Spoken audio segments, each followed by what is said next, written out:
تو اگر ہمارے اکابر کی جدوجہد اور رہنمائی سے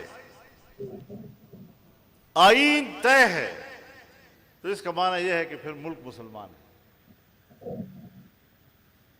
اب حکمران اگر عمل نہیں کرتے تو یہ ان کی کوتاہی ہے اور ہم ان کے خلاف جنگ لڑ رہے ہیں۔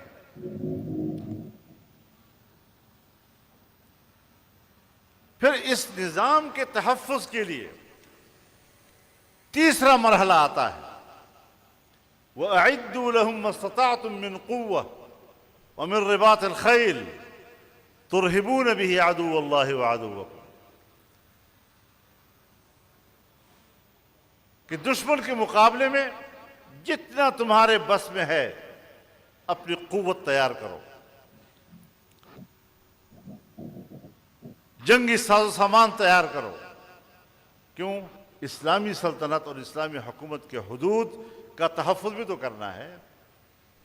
دشمن حملہ آور ہو جائے، سارا کچھ آپ کا بگاڑ دے، تو اس کے لیے ایک دفاعی قوت کی بھی ضرورت ہے۔ اب ایک دفاعی قوت وہ ہے کہ جو ہمارے عوام نے کرنا ہے۔ تو آج کے دور میں ایک طالب علم کی حیثیت سے میں سوچتا ہوں کہ قوت میں عموم ہے، اور جس لفظ کے معنی میں عموم ہو اس کو عوام کی طرف کر دو۔ لہذا جو قوت مہیا ہو، سیاسی قوت ہے، مدرسے کی قوت ہے، علم کی قوت ہے، تصنیف کی قوت ہے، تبلیغ کی قوت ہے، دعوت کی قوت ہے، جو قوت عوام کے اختیار میں ہے وہ حاصل کرے۔ کیونکہ آج تو ہر ایک فوجی نہیں ہے، آج عوام ہے، فوج ایک ادارہ ہے۔ وَمِن رِّبَاطِ الْخَيْلِ، آپ علماء کرام خود کہتے ہیں کہ جہاں عطف آ جائے تو وہ دلالت کرتا ہے مغایرت پر، تو یہاں عموم و خصوص کی مغایرت ہے۔ تو جنگی ساز و سامان میں آپ بنائیں ایٹم بم، اور پھر یہ بھی بتا دیا کہ ایک ہے قوت کا حصول اور ایک ہے قوت کا استعمال۔ سو یہاں اللہ رب العزت نے قوت کے حصول پر ترغیب دی ہے تاکہ آپ کی دھاک دشمن پر بیٹھی رہے۔ ترہبون بہ عدو اللہ وعدوکم، یہ نہیں فرمایا کہ تقاتلون بہ عدو اللہ وعدوکم۔ استعمال میں احتیاط ہے۔ تو اس کا معنی یہ ہے کہ شخصی زندگی میں ایمان و دیانت، مملکتی زندگی میں ایک سیاسی نظام، معاشی نظام، اقتصادی نظام، بین الاقوامی تعلقات، یہ سارے سیاست میں آتی ہے۔ اور پھر اس کی حفاظت کے لیے ایک دفاعی قوت۔ لہذا ہم کوئی دفاعی قوت کے منکر نہیں ہیں۔ دفاعی قوت تو ایک ضرورت ہے، ملک کی ضرورت ہے، ریاست کی ضرورت ہے۔ لیکن اگر میں ایک سیاسی کارکن ہوں اور میں فوج کے ادارے میں مداخلت نہیں کر سکتا کیونکہ وہ میرا دائرہ اختیار بھی نہیں، دائرہ کار بھی نہیں ہے، تو پھر میرا یہ بھی نظریہ ہے کہ فوج کو بھی سیاست میں مداخلت کرنے کا حق حاصل نہیں ہے۔ عدول شریعت میں سمجھتا ہوں۔ تو تیسری چیز ہے دفاعی قوت کا حصول، مضبوط دفاعی قوت۔ ہم پاکستان کے مضبوط دفاعی قوت کے قائل ہیں، لیکن ہم سیاست میں ان کی مداخلت کو مسترد کرتے ہیں، اس سے ہمارا اتفاق نہیں ہے۔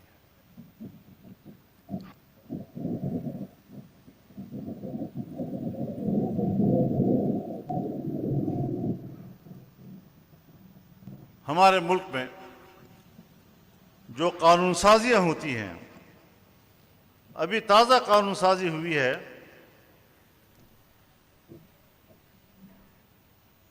جس میں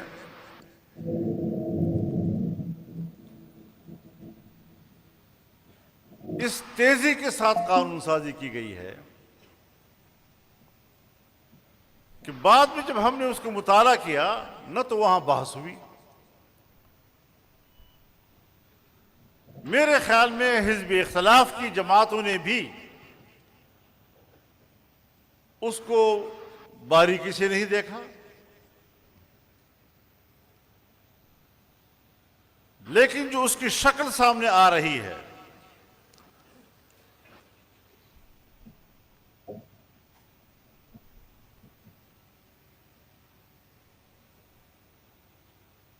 اس سے اندازہ لگ رہا ہے کہ یہ قانون سازی آئین کے بھی خلاف ہے.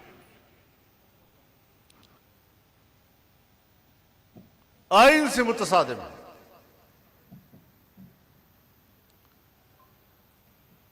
یہ بھی کہا گیا ہے اس میں کہ یہ قانون کہ جس میں فوج کے اندر کے نئے انتظام اور ان کے اختیارات کا ذکر کیا گیا ہے، اس میں وزیر اعظم کے انتظامی اختیارات جو ان اداروں میں ہونے چاہیے، چاہے بری فوج کے اندر ہو، چاہے فضائی کے اندر ہو، چاہے بحری کے اندر، وہ بھی وہاں ایک شخص کے اندر مرتکز کر دیے گئے.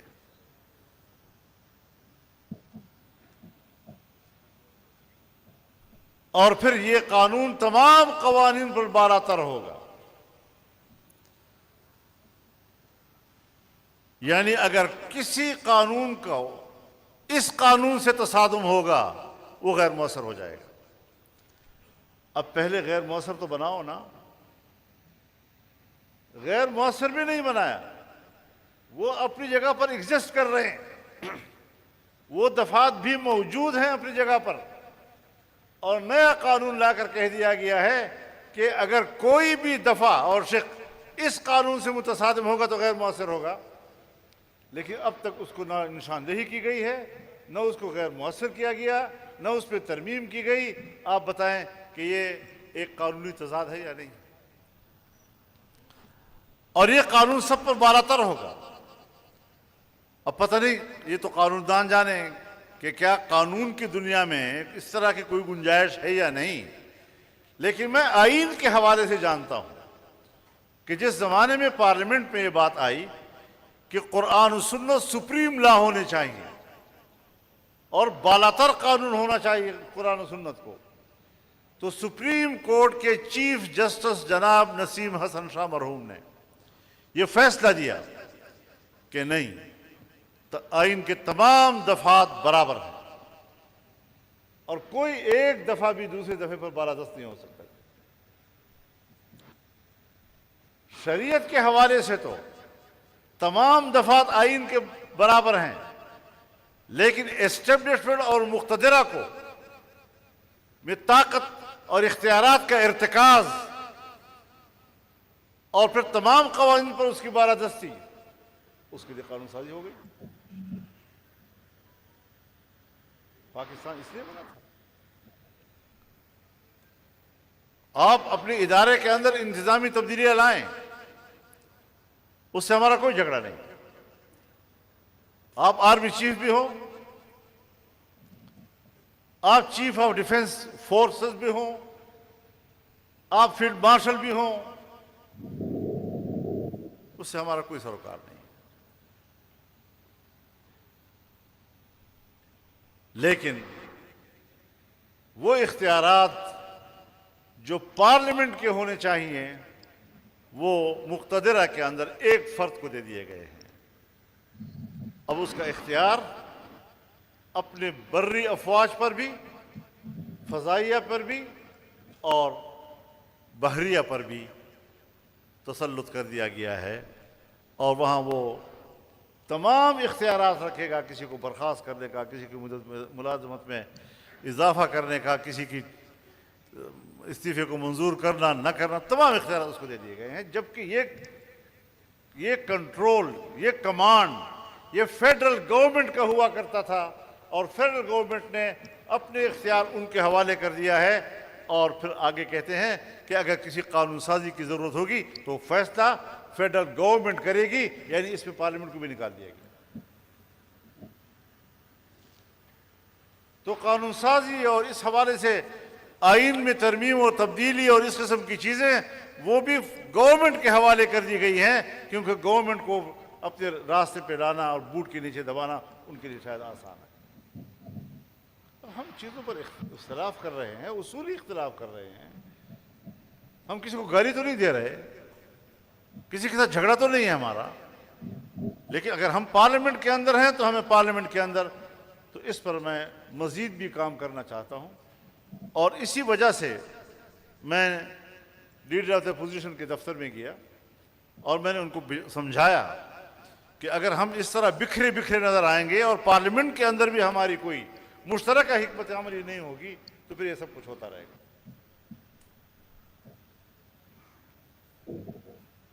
تو اس بنیاد پر ہم نے پارلیمنٹ کے اندر ایک پارلیمانی کردار کے لیے ایک جوائنٹ اپوزیشن کی تجویز دی ہے۔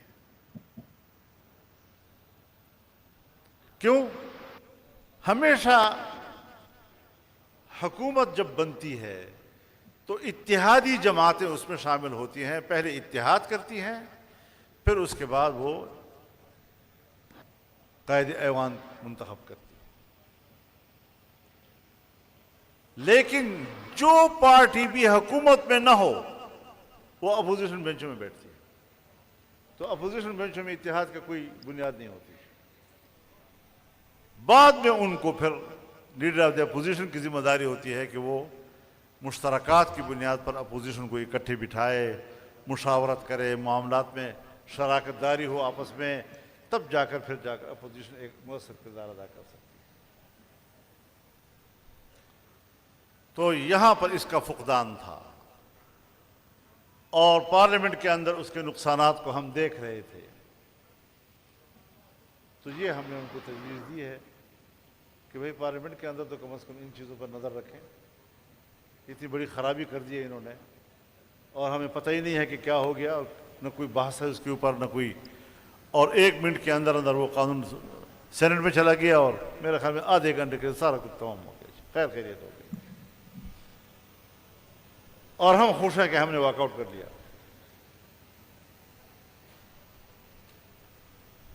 تو ان کے لیے ضرورت تھی کہ ہم اپوزیشن کا ایک مربوط کوئی نظام اندر بنائیں، تاکہ ہم ایک کچھ معاملات پر کم از کم اسمبلی میں قانون سازیاں ہوتی ہیں، پھر بھلا ہم واک آؤٹ کریں، ہم بائیکاٹ کریں، ہم جھگڑا کریں، ہم اختلاف رائے کریں، ہم ووٹ مخالفت میں ڈالیں، کچھ تو ہم حکومت کو مجبور کریں کہ ہماری بات سنی جائے۔ تو یہ جو اب آج کل میٹنگیں ہماری ہو رہی ہیں وہ اس حوالے سے چل رہی ہیں۔ تو مجھے آج کے اس اجلاس سے یہ موقع مل رہا ہے، کچھ چیزیں آپ کے سامنے میں نے رکھ لی ہیں۔ ان کو سیاسی جماعتیں بھی بری لگتی ہیں،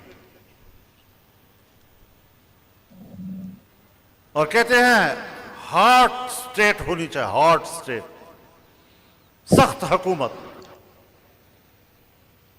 بھائی سخت حکومت بھی تم مسلمان ہو، ہمارے دین اسلام میں سیاست اور حکومت دونوں کے لیے یہ اصول طے کیا گیا ہے کہ التعامل بین اللطف والعنف، سختی اور نرمی کے درمیان کے رویوں کا نام سیاست ہے، اور اس کا نام حکومت ہے۔ بالکل بھی اگر سخت نظام آپ چلائیں گے تو گھٹن پیدا ہوگی اور لوگ متنفر ہو جائیں گے،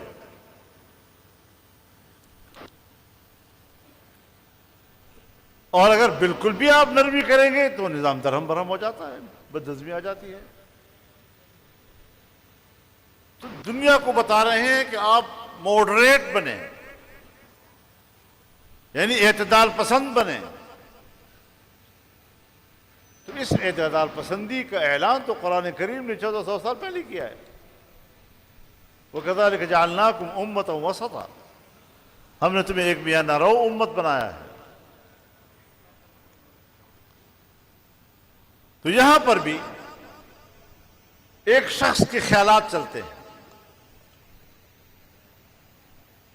شورائیت نہیں ہے۔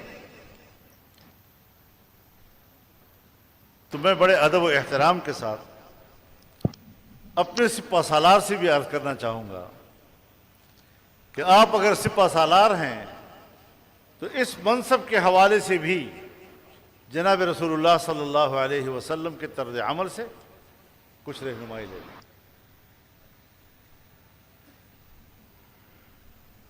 غزوہ احد پر جانے کے لیے مشاورت ہوئی تھی اور نوجوان اکثریت انہوں نے کہا جی ہم میدان میں جا کے لڑیں گے، جبکہ خود رسول اللہ صلی اللہ علیہ وسلم کی یہ رائے نہیں تھی، لیکن اکثریت کی مان لیا اور کہا چلتے ہیں۔ پھر جب نقصان ہوا، 70 صحابہ کرام شہید ہوئے، آپ کے چچا شہید ہو گئے، آپ کو خود زخم آئے، آپ کو غار میں پناہ لینی پڑی،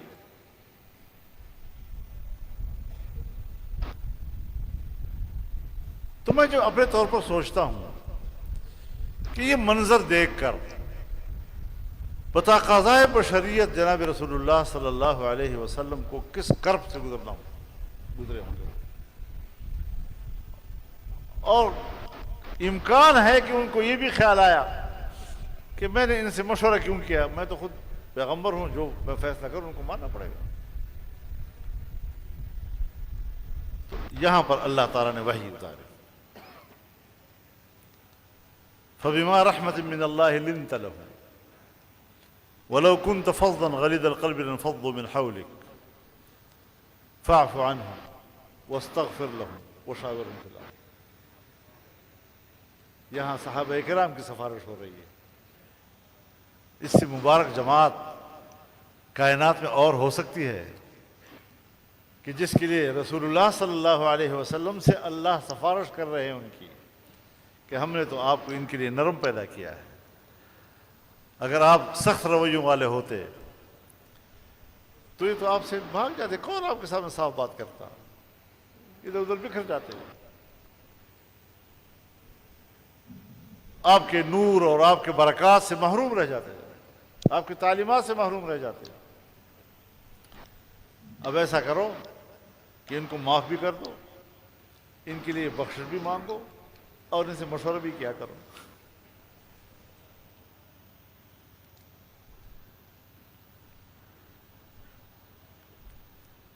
تو ہم اس لیے مسلمان ہیں کہ ہم اللہ کے قرآن سے اور رسول اللہ کے تعلیمات سے رہنمائی لیں اور اس پر عمل کریں۔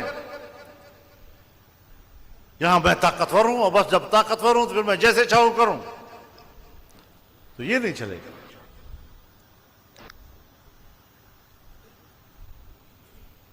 تو ہمیں رویوں میں تبدیلی لانی ہو۔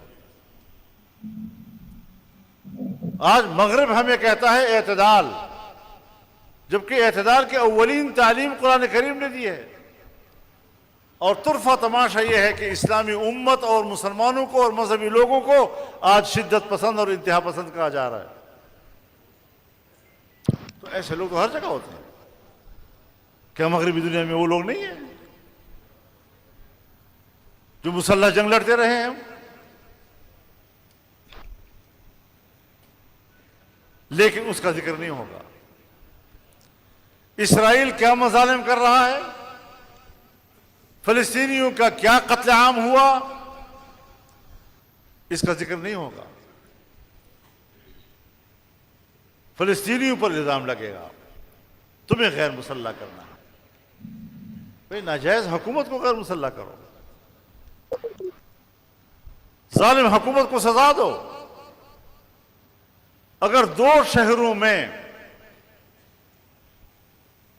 تشدد کے واقعات کے نتیجے میں صدام حسین کو پھانسی لگائی جا سکتی ہے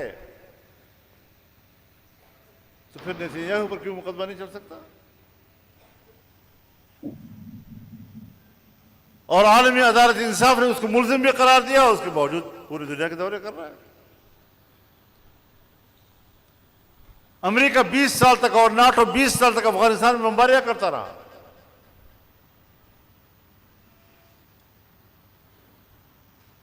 کوئی نہیں کہتا کہ بھئی یہ ظلم کیوں کیا گیا، ہم تو امن کے لیے آئے ہیں، دہشت گردوں سے لڑ رہے ہیں، بھئی آپ ایک ملک پر بمباری کر رہے ہیں۔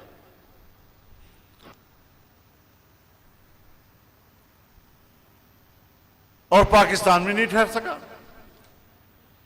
اس نے بھی تمام پالیسی تبدیل کر دی، یو ٹرن لے لیا، امریکہ کا اتحادی بن گیا، اور ابھی تک ہم اس کے اتحادی ہیں۔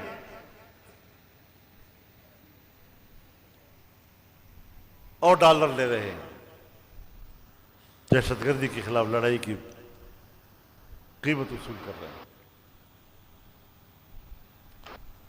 تو کیا دہشت گردی ختم ہو گئی؟ آپ اور ہم جس صوبے سے تعلق رکھتے ہیں، اس کے پورے طول و عرض پہ آپ ذرا نظر ڈال لیں، کہیں پر امن ہے؟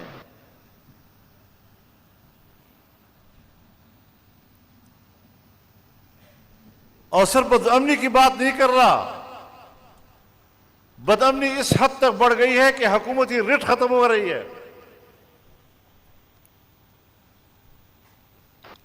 پولیس کا چین آف کمانڈ ٹوٹ گیا ہے۔ لکی مروت میں، بنو میں اور ٹانک میں پولیس جو ہے وہ آزاد ہو گئی ہے، اور اس نے اپنے امن کمیٹیاں بنا لی ہیں، اور وہ وردی بھی نہیں پہن رہے، اور کانسٹیبل جو ہے وہ خود اپنا نظام اپنے ہاتھ میں لیے ہوئے ہیں۔ نہ کوئی ڈی پی او کا آرڈر چلتا ہے، نہ کوئی ڈی آئی جی کا آرڈر چلتا ہے، نہ کوئی آئی جی کا آرڈر چلتا ہے۔ اور آپ کو میں لطیفہ بتاؤں، پرسوں ترسوں ہمارے بنو کے ڈی آئی جی کی جو سیکورٹی ہے وہ ایک کانسٹیبل نے کلوز کی ہے۔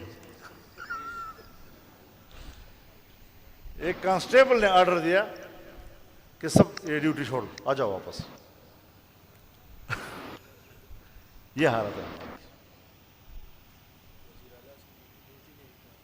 جی، ظاہر ہے۔ اب اس حالت میں ہم زندگی گزار رہے ہیں، کب تک ہم یہ زندگی اس طرح گزارتے رہیں گے اور کہہ رہے ہیں کہ ہم ٹھیک کریں گے، ہم ٹھیک کریں گے، ہم لڑیں گے؟ وہ ایک چڑیا ہے، وہ کہتا ہے بلوچستان کے لیے تو ایک تھانے دار کی مار ہے بس۔ وہ تمہارے تھانے داروں کا کیا حشر کر دیا، تمہارے تھانوں کا کیا حشر کر دیا؟ کچھ تو حقائق کی طرف جاؤ۔ تو جب ہم حقائق کی طرف جائیں گے تو پھر ہم اس کے بعد مشاورت تو ہونا۔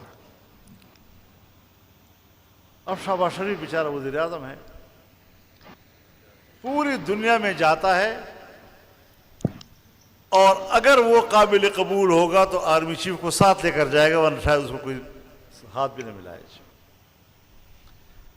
بھئی تم باہر جاؤ، تمہیں کوئی عزت دے، ہم اس کو پاکستان کی عزت کہیں گے، لیکن آپ کے ملک کے اندر کی سرزمین خون سے سرخ ہے، اور تم باہر دنیا میں ریڈ کارپیٹس کو انجوائے کر رہے ہو، کوئی احساس نہیں ہے آپ کو؟ اسے بھی گزارا کر رہے ہو کہ فلاں ملک میں آپ اتر رہے ہیں، ریڈ کارپیٹ پہ جا رہے ہیں، آپ کا استقبال ہو رہا ہے، بادشاہ آپ کا استقبال کر رہا ہے، فلاں، یہ ساری چیزیں۔ ہاں، اگر کوئی جائز کام ہے، اگر آپ نے سعودی عرب کے ساتھ دفاعی معاہدہ کیا، جمعیت نے سپورٹ کیا، اگر اس میں ترکی شامل ہو گیا، ہم سپورٹ کرتے ہیں۔ جمعیت علماء اسلام کا منشور ہے ایک اسلامی بلاک کا قیام۔ اگر اور اسلامی ممالک بھی شامل ہوتے ہیں، اور یہ در حقیقت اس طرف ایک قدم ہے کہ اسلامی دنیا امریکہ پر اپنا انحصار ختم کرے اور باہمی اپنی قوت کو مجتمع کرے۔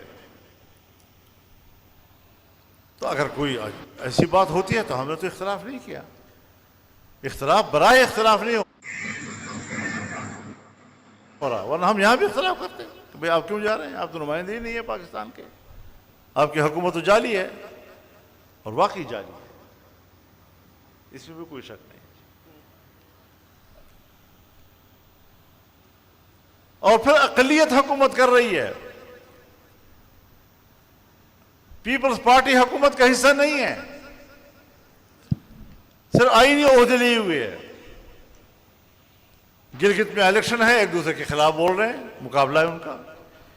کشمیر میں الیکشن ہے، ایک دوسرے کے خلاف بول رہے ہیں، بھرپور بول رہے ہیں۔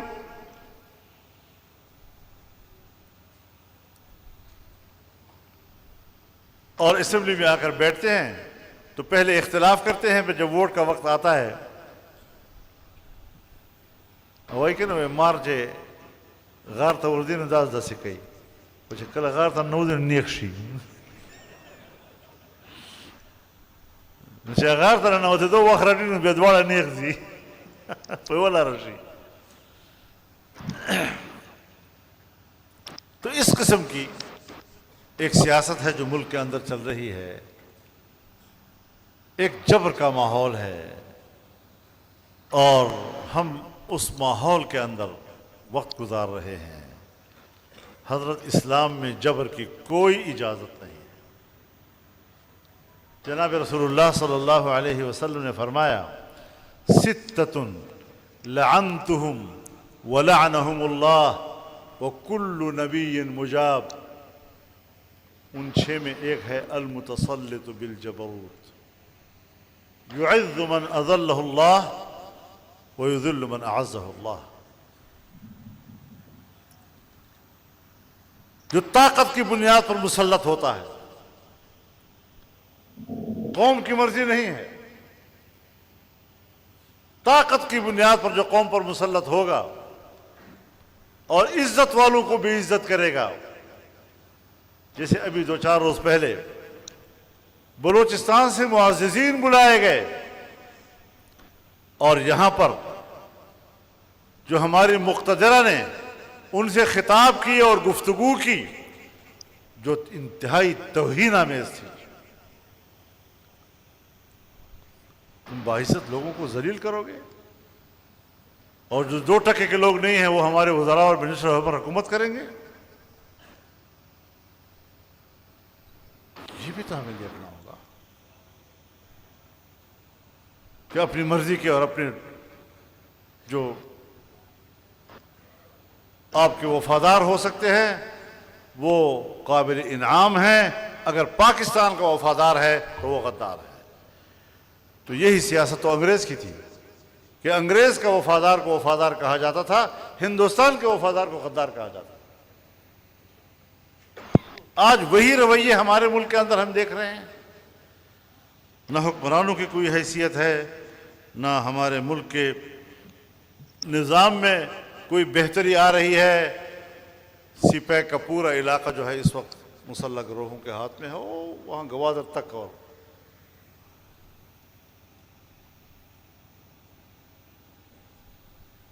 اور اب نیا بحث شدہ کہ ہم صوبے بنائیں گے. میں نے کہا کوئی عقل بھی ہے تمہارے اندر؟ کم بختو سوچو تو صحیح. ایک گھر ہے، اس کے ایک حصے میں آگ لگی ہوئی ہے، دوسرے حصے میں آگ لگی ہوئی ہے. کیا اس ماحول میں بھائی بیٹھ کر یہ کہہ سکتے ہیں کہ آئیے ذرا مکان گھر جو ہے اس کو تقسیم کر لیں؟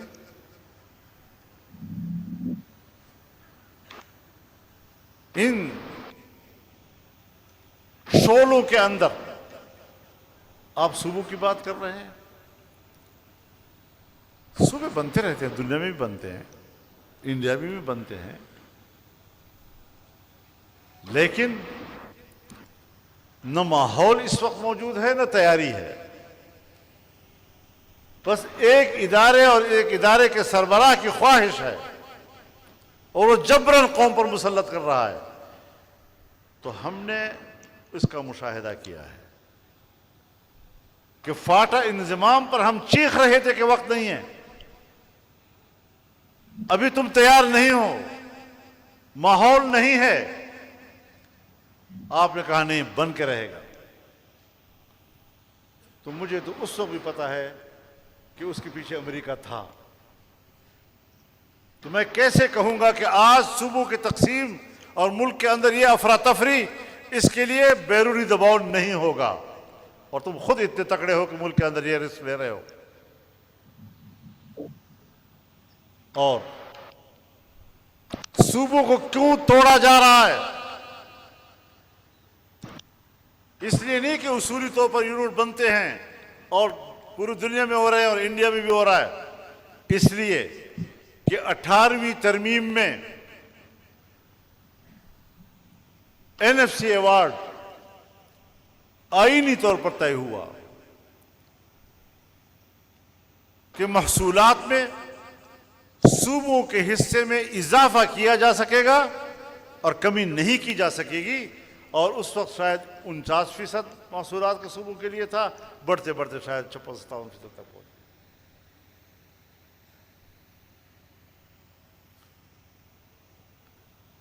یہ ہے وہ چیز جس کے لیے وہ صوبوں کو توڑنا چاہتے ہیں، تاکہ اثر نو ہم نیا NFC ایوارڈ کریں گے۔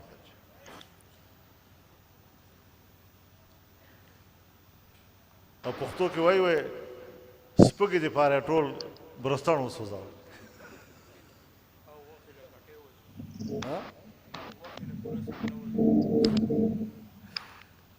تو ایک اس چیز کے لیے، اور دوسرا یہ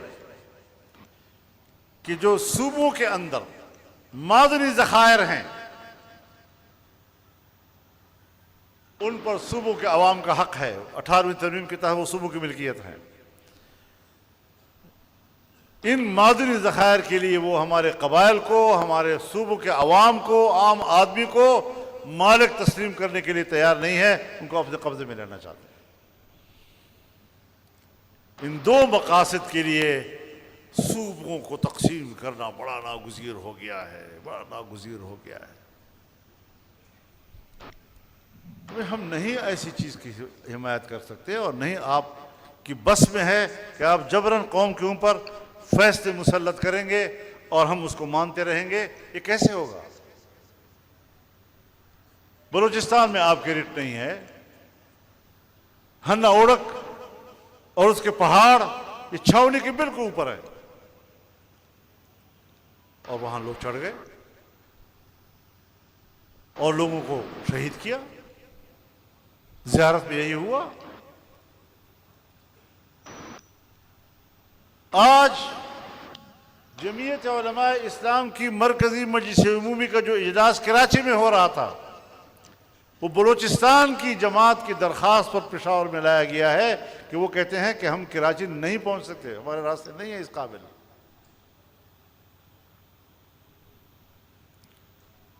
کبھی ہم نے آج تک کسی جماعت نے اس حوالے سے کوئی عذر نہیں پیش کیا۔ میں خود پورے بلوچستان میں پھرا ہوں، ایک گاڑی کے اندر پھرتا رہا ہوں، مکران تک گیا ہوں، تربت تک گیا ہوں، پنجگور تک گیا ہوں، پسلی تک گیا ہوں، گوادر تک گیا ہوں۔ آج وہاں تصور بھی نہیں کیا جا سکتا۔ کراچی کوئٹہ شاہراہ غیر محفوظ ہے۔ ہمارے ہاں کے شاہراہوں پر گھنٹوں گھنٹوں کے ناکے لگے ہوتے ہیں۔ ہم کیا زندگی گزار رہے ہیں؟ ہمیں ٹھنڈی زمین تو دو، ہمیں امن تو دو۔ تو صوبوں کے حوالے سے بھی ہم ان کو خیر خواہانہ مشورہ دے رہے ہیں کہ اس وقت صوبوں کو توڑنا، اس کے نئے صوبوں میں تبدیل کرنا، اور پھر لوگوں کو لالچ دیتے ہیں، پھر آپ کی حکومت ہوگی، تو پھر آپ کی حکومت ہوگی، تو پھر آپ کی حکومت ہوگی۔ جیسے ہم حکومت کے بھوکے ہیں، ایک شہر کی حکومت صحیح لیکن مل جائے ہمیں۔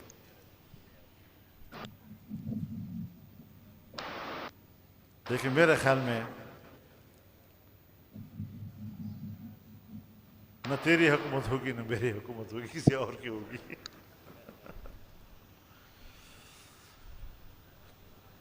تو ان مشکلات سے ہم گزر رہے ہیں۔ بلوچ علاقوں میں خون ریزی ہو رہی ہے، جنگ ہے۔ پشتون علاقوں میں جنگ ہے، خیبر پختونخوا میں جنگ ہے، کشمیر میں راولا کوٹ میں 3 مہینے ہو گئے ہیں لوگ بیٹھے ہیں، یہ ان سے بات کرنے کے لیے تیار نہیں ہے۔ کیا مقاصد ہے؟ رفتہ رفتہ اس میں ان عناصر کو غلبہ مل رہا ہے جو خود مختار کشمیر کی بات کرتے ہیں۔ جذبات میں تبدیلی آ رہی ہے۔ کیا مقصد ہے؟ کیا اس ملک کو توڑنا ہے؟ یہ کہنا کہ ہم ملک کے محافظ ہیں کسی کا باپ بھی اس ملک کو نقصان نہیں پہنچا سکتا، مانتے ہیں آپ بڑے طاقتور ہیں، لیکن مجھے یاد ہے، اور شاید کوئی بزرگ ایسے ہوں جو ان کو بھی یاد ہو، جب دسمبر 1971 میں ہتھیار ڈھالنے سے ایک دن پہلے جنرل یحییٰ خان نے قوم سے خطاب کیا اور کہا ہم لڑیں گے، گلی گلی میں لڑیں گے، صحراؤں میں لڑیں گے، کھیتوں میں لڑیں گے، کارخانوں میں لڑیں گے، پہاڑوں میں لڑیں گے اور لڑیں گے، اور ان کے خلاف ہم جنگ لڑیں گے، ہتھیار پھینک دیے۔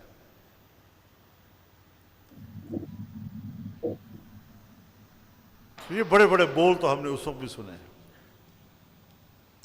ملک کو اور عوام کو کیوں امتحان میں ڈال رہے ہو؟ کیوں مزے لے رہے ہو جب آپ کی پبلک اس کرب سے گزر رہی ہے؟ اور آج 2026 ہے۔ 1979 میں جب افغانستان میں انقلاب آیا اور جنگ شروع ہوئی، اب آپ بتائیں کہ 45-46 سال ہو رہے ہیں، ایک ہی خط کے اوپر اتنے نصف صدی کے قریب خون بہہ رہا ہے۔ اس طرح کا خون جب بہتا ہے تو پھر وہ جغرافیائی تبدیلیوں کی نشاندہی کرتا ہے۔ تو پھر ہمیں اپنے ارادوں سے آگاہ تو کر دیجئے۔ ہم تو سہ رہے ہیں اور سہتے رہیں گے، چلتا رہے گا معاملہ۔ چند روز اور میری جان، فقط چند ہی روز، ظلم کی چھاؤں میں دم لینے پہ مجبور ہیں ہم۔ اور کچھ دیر ستم سہ لیں، تڑپ لیں، رو لیں، اپنے اجداد کی میراث ہے، معذور ہیں۔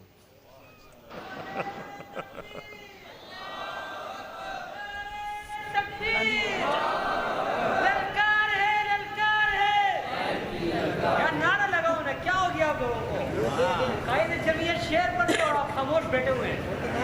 للکار ہے، للکار ہے، للکار ہے، للکار ہے۔ قائد نے کہا تھا مفاہمت نہ سکھا، جبر ناتوا سے مجھے، جبر ناروا سے مجھے، یہ سر بطخ ہوں، لڑا دے کسی بلا سے مجھے۔ جسم پر قید ہے، جذبات پہ زنجیریں ہیں، فکر محبوس ہے، گفتار پہ تعزیریں ہیں، اپنی ہمت ہے کہ ہم پھر بھی جیے جاتے ہیں۔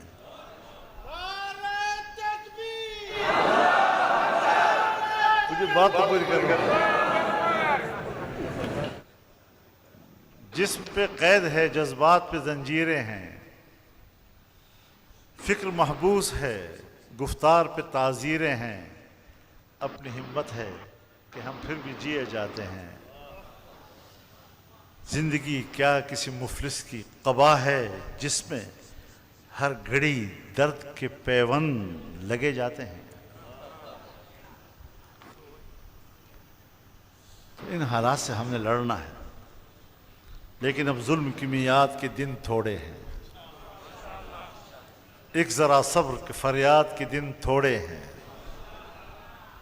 عرصہ دہر کی جھلسی ہوئی ویرانی میں ہم کو رہنا ہے، کہ یوں ہی تو نہیں رہنا ہے۔ عرصہ دہر کی جھلسی ہوئی ویرانی میں ہم کو رہنا ہے، پہ یوں ہی تو نہیں رہنا ہے۔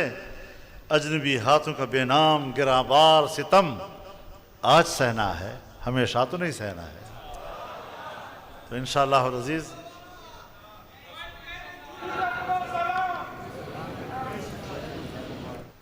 جی اب ذرا میں عرض کروں آپ سے کہ 15 اکتوبر کو